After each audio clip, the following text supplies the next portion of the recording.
Hi అండి అందరికీ welcome back to my channel. ఇదేంటని చూస్తున్నారండి, ఇది ఎర్ర బెండకాయలంట. మేము కూడా ఫస్ట్ టైమే తీసుకున్నాం.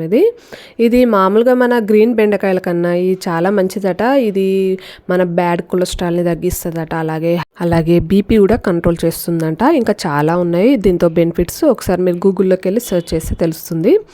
ఫస్ట్ దీన్ని ఎలా వండుకోవాలంటే, నార్మల్గా మనం బెండకాయ ఫ్రై కాకుండా దీన్ని నేను కూర్మా చేశాను. ఫస్ట్ ఈ కూర్మా చేయాలంటే ఏం చేయాలంటే, ఒక ప్యాన్లో ఒక 2 టీ స్పూన్స్ వరకు ఆయిల్ వేసి ఈ బెండకాయలు ఈ షేప్లో కట్ చేసి దీన్ని బాగా వెంచుకోండి. చూసారా, వెంచుకుంటే ఏమైందో కలర్ అనేది మొత్తం పోయి నార్మల్ బెండకాయ లాగా అయిపోయింది కదండి, చూస్తున్నారు కదా. తర్వాత ఈ వెంచుకున్న దాన్ని ఒక పక్కన ఉంచేసేయండి. తర్వాత ఇదే ప్యాన్లో ఒక 4 టీ స్పూన్స్ వరకు ఆయిల్ వేసుకొని, నేనైతే ఆయిల్ చాలా తక్కువ వేస్తాను ఎందుకంటే మేము ఆయిల్ ఎక్కువ వేసుకోము, ఇంట్లో ఆయిల్ చాలా తక్కువగా వాడతాం మేము.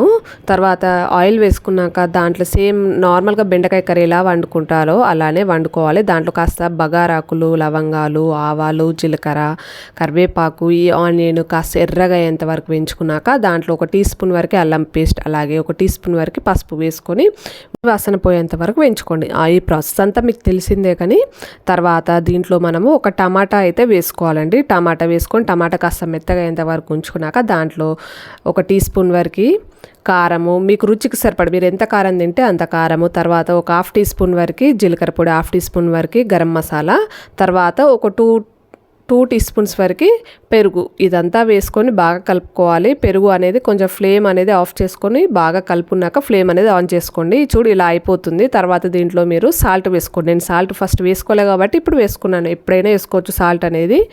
తర్వాత బాగా కలుపుకోవాలి. బాగా కలుపుకున్నాక చూడండి ఇలా గ్రేవీ అనేది ఇలా అవుతుంది.